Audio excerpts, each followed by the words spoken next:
Hello dears. Number system के बाद में हम फिर एक बार स्टैंडर्ड फिफ्थ का मैथमेटिक्स का अगेन सेकेंड चैप्टर लेकर आ रहे हैं, जिसमें आपको देख नंबर वर्क के बारे में, नंबर पर होने वाला वर्क, ये नंबर वर्क कहलाता है। बट इस पर किस तरीके से हम वर्क करेंगे वो देखते हैं। उसमें हमको डेसिमल सिस्टम पढ़ना है। डेसिमल सिस्टम के कुछ कंसेप्ट जान लेते हैं। तो चलो आगे बढ़ते हैं। डेसिमल नंबर सिस्टम में सबसे मेन चीज़ जो है वो है position of a numbers. Position of a numbers को ही हम डेसिमल नंबर सिस्टम कहते हैं। डेसिमल नंबर सिस्टम में हर एक चीज़ की, हर एक वैल्यू की एक स्पेसिफाइड पोजीशन है ऑन अ नंबर लाइन। अब ये नंबर लाइन क्या होती है? मैथमेटिक्स को कितना भी, मैथ्स में नंबर्स को कितना भी आगे लेके जाओ, बट उसकी स्टडी तो हमेशा नंबर लाइन पर ही होती है, जिसका ओरिजिन हमेशा जीरो कहलाएगा। राइट साइड में पॉजिटिव वैल्यूज़, वैसे ही लेफ्ट साइड में निगेटिव वैल्यूज़ अपने को मिलेंगी। यहाँ पर पॉजिटिव वाली स्टेट होंगी, इधर साइड में निगेटिव वैल्यू स्टेट होंगी। सबसे बड़ी पॉजिटिव वैल्यू इन्फिनिटी कहलाएंगी, सबसे छोटी निगेटिव वैल्यू माइनस इन्फिनिटी कहलाएंगी, और इनके बीच में पिसता रहता है हमारा बेचारा जीरो। बट डेसिमल क्या है? Decimal is a fraction written in a special form. मतलब क्या है? डेसिमल क्या होता है? बस फ्रैक्शन होता है ये, और कैसा? इसको स्पेशल फॉर्म में लिखते हैं हम। इस स्पेशल फॉर्म को हम एग्जाम्पल की तरफ देखें तो 1/2 को हम क्या लिख सकते हैं? जब मैं 2 को 1 को 2 से डिवाइड करता हूँ तब मेरे पास 2 0 0, यहाँ पर बचेगा 1, अगेन पॉइंट आएगा यहाँ पर, और उसके बाद में यहाँ पर मैं लिख सकता हूँ 0। उसके बाद में 2 5 आता है 10, तो यहाँ पर आ जाएगा 10, और बाद में वैल्यू जो बचेंगी वो रहेंगी 0। तो हमारा आंसर कैसे आया? मैं इसको ही 0.5 के फॉर्म में लिख सकता हूँ। यही हमारा स्पेशल फॉर्म है, और इसी को हम डेसिमल कहते हैं। तो आपको नंबर वैल्यूज़ का नंबर वर्क क्या करना है वो तो पता ही चल गया होगा, जिसमें हम बस 10 के कुछ पावर्स का यूज़ करेंगे। यानी कि 10 टू द पावर, अगर मैं 0 लिखने चाहूँ तो मेरी वैल्यू 1 आती है। वैसे ही 10 टू द पावर 1 लिखने जाऊँ तो मेरी वैल्यू 2 आती है। वैसे ही 10 टू द पावर 3 लिखने जाऊँ तो मेरी वैल्यू 10 टू द पावर 2 लिखने जाऊँ तो मेरी वैल्यू 100 आती है। वैसे ही 10 टू द पावर 3 लिखने जाऊँ तो मेरी वैल्यू 1000 आएंगी। तो इसी तरीके से हम 10 के कुछ पावर्स का इस एक्सरसाइज में यूज़ करने वाले हैं। इतने अच्छे से कंसेप्ट समझने के बाद में उसका प्रॉब्लम सेट यानी कि उसका यूज़ करना हमको आना चाहिए। ये फर्स्ट प्रॉब्लम में using a digit 0 1 2 3 4 5 6 8 7 8 9 right a 10 each of 2 3 4 5 digit numbers, read the number। In 10 digit का यूज़ करके हमें ईच यानी कि दो डिजिट वाले ऐसे नंबर फाइंड करने हैं। कितने फाइंड करने हैं? 2 डिजिट वाले 10, 3 डिजिट वाले कितने? 10, 4 डिजिट वाले कितने? 10, और 5 डिजिट वाले कितने? 10। तो हम फर्स्ट निकालेंगे 2 डिजिट वाले। 2 डिजिट वाला सबसे छोटा नंबर है 10। कौन सा है?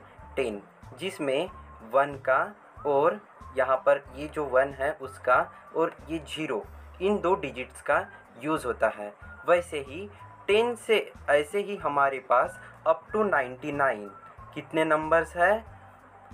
अब हमारे पास अप टू 90 नंबर्स है। कितने नंबर्स हैं? जिसमें से आपको बस 10 लिखना है।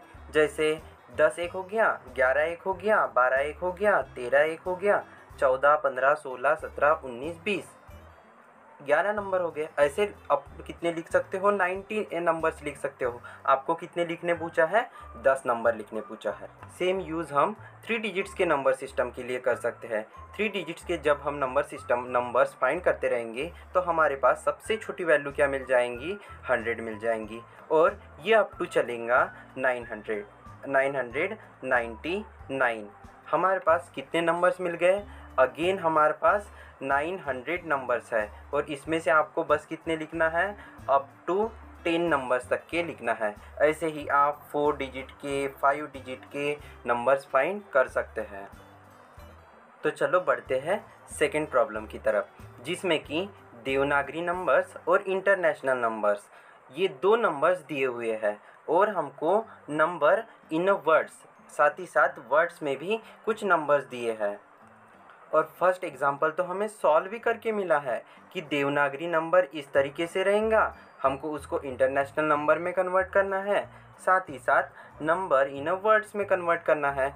वैसे ही सेकेंड नंबर क्या है, देवनागरी में दिया है, हम इसको इंटरनेशनल में कैसे कन्वर्ट कर सकते हैं, 32,756। ये क्या हो गया, देवनागरी यानी क्या होती है, मराठी। मराठी का नंबर था, हमने उसको इंटरनेशनल नंबर में कन्वर्ट कर दिए। वैसे ही हम जब भी इसको नंबर इन वर्ड्स में लिखेंगे तो वर्ड्स में ये नंबर क्या बन जाएगा, ये बन जाएगा 56।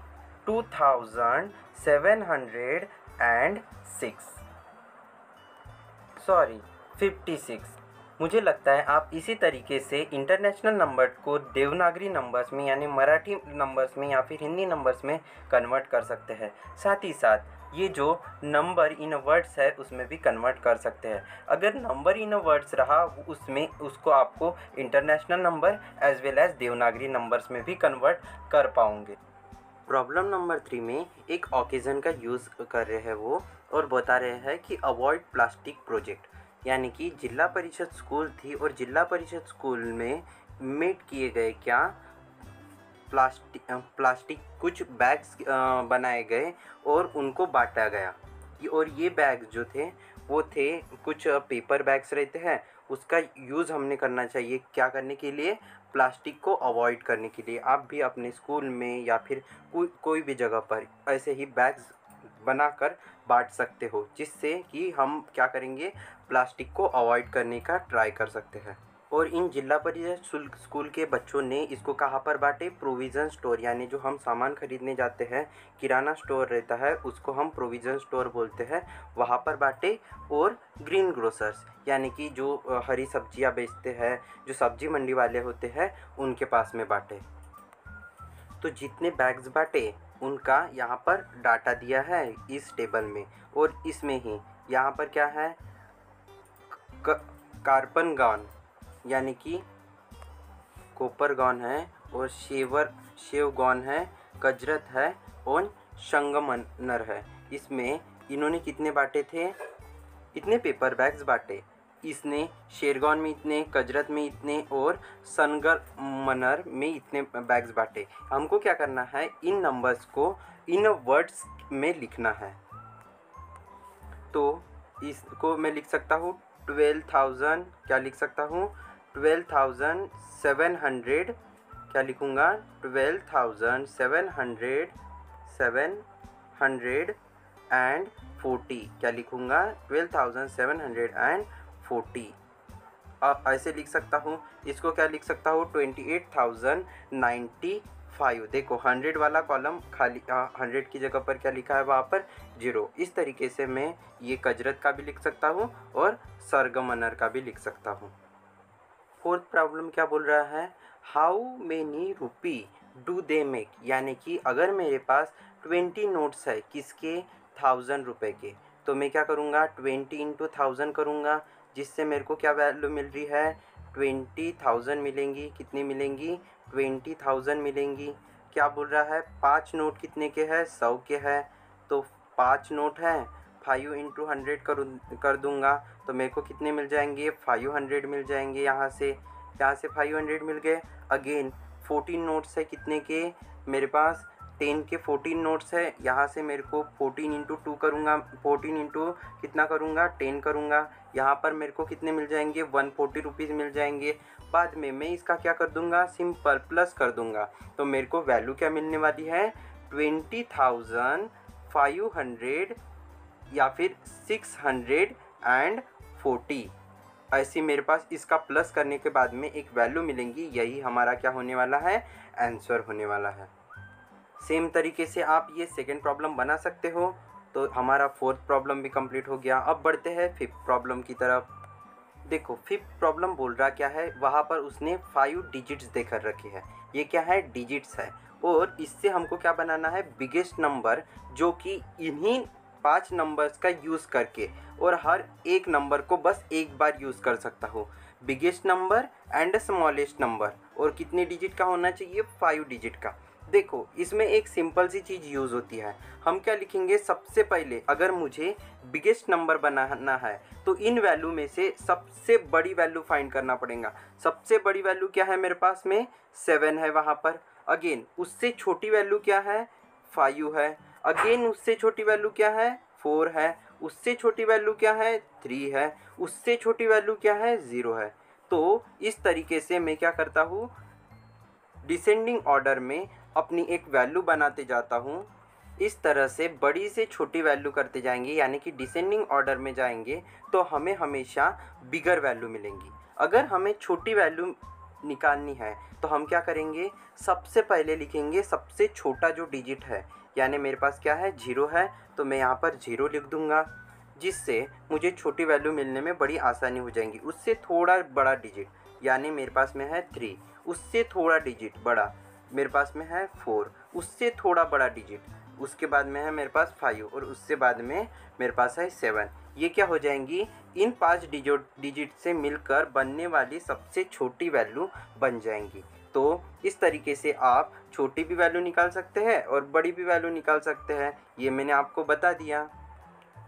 6 और लास्ट नंबर के क्वेश्चन में बड़ा ही सिंपल सा हमको क्वेश्चन दिया है कि कुछ प्लेसेस, सम पे प्लेसेस के नाम दिए हैं, जैसे ताला, गानबुवाड़ा, और ये है बोंधवाड़, और ये है आष्टी, ये है वाशी, ऐसे कुछ नाम दिए हैं। और वहाँ से हमको क्या करना, और उसके साथ साथ उसकी पॉपुलेशन दी है, यानी कि लोक संख्या। उसके बाद में इस इंफॉर्मेशन का यूज़ करके ये 3 प्रॉब्लम दिए हैं, 1 2 3, तो इसको सॉल्व करना है।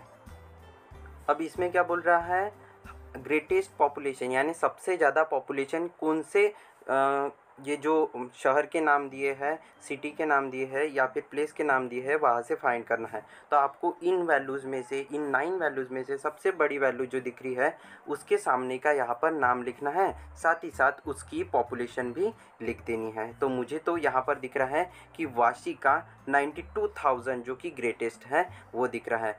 विच प्लेस, अब क्या करना है, मोरवाड़ा। ये मोरवाड़ा कहाँ पर है, मोरवाड़ा ये लास्ट नंबर पर है मोरवाड़ा, और कौन सा है, मोरेगॉन।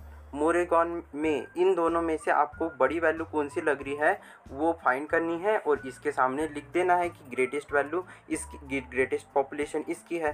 वैसे ही क्या करना है, जैसे अपन ने ग्रेटेस्ट पॉपुलेशन ढूंढी थी, वैसे छोटी पॉपुलेशन, सबसे कम पॉपुलेशन कौन सी है वो हमको फाइंड करना है, और उसका आंसर हमें लिख देना है। इस तरीके से हमने पूरी एक्सरसाइज सॉल्व कर दी है, और ये हो गई हमारे problem set number 2। Problem set number 2 हमने सक्सेसफुली सॉल्व कर दिया है। इसके पहले हमने कुछ रोमन वैल्यूज़ का पूरा लेसन पढ़े थे और वहाँ का प्रॉब्लम सेट भी पढ़े थे। आपने अभी तक के नहीं देखा है तो वो वीडियो भी जाकर देख लेना। वैसे ही हमारे चैनल को आप अपने दोस्तों के साथ में शेयर करना, और क्या करना, और अगर अभी तक के सब्सक्राइब नहीं किया होगा, बेल आइकॉन को नहीं प्रेस किया होगा, तो अभी जाकर कर दीजिए।